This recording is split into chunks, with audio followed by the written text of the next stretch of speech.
given a lot of talks to health and biomedical research crowds, and I do this experiment at the beginning of most of my talks. How many people here are signed up for at least one organized health research study that you could, you know the PI's name, you could go withdraw today if you wanted to from that study?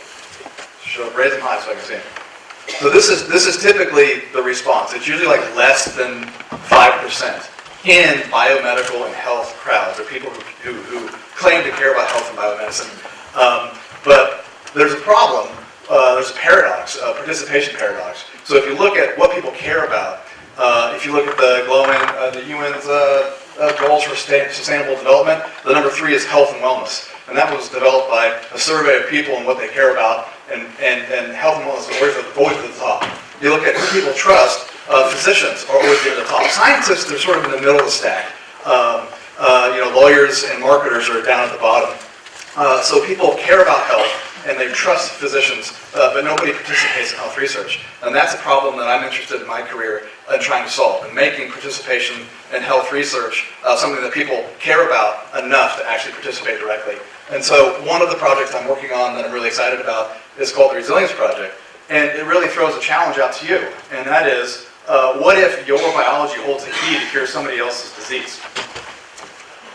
And this may sound really amazing, but people's biology is really amazing and diverse. And it is the case that sometimes there are really special people out there who, by a stroke of chance, that they actually get biologies that are resistant to certain diseases. And so this guy, Stephen Crone, realized that he may be one of those people in his life, because his partner was the first person in the United States to die of AIDS, and before we even knew that it was called AIDS.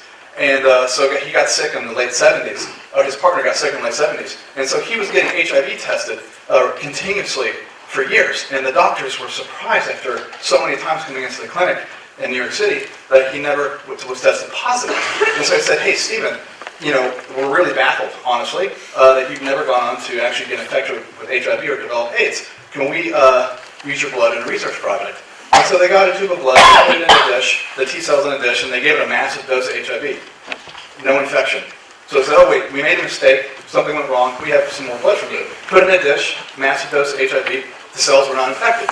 And so they started studying this one individual.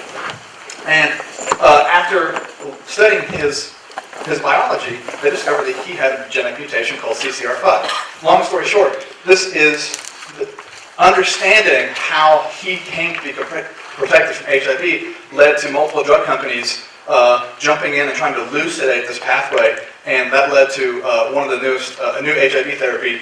I think it was approved by the FDA in 2003.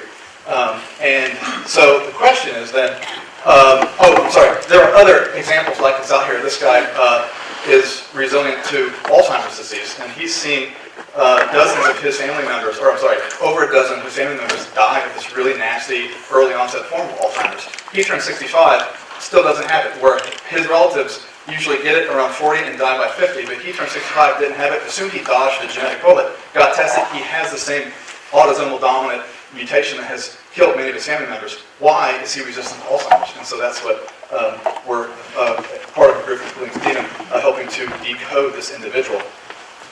But how common is resilience? We don't know, because nobody's gone out to systematically search for these people or give an invitation out to people who currently aren't participating in health research, but could.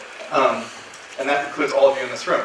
And so the Resilience Project is really, trying to go out and make an open call to people who are healthy to say, maybe you are the type of person who is exceptionally healthy in a way where your genetics say that you should be sick, but somehow you're not. And we want to find you and understand the mechanism with which you're able to buffer disease so that we can develop new therapies for those who are sick. Thanks.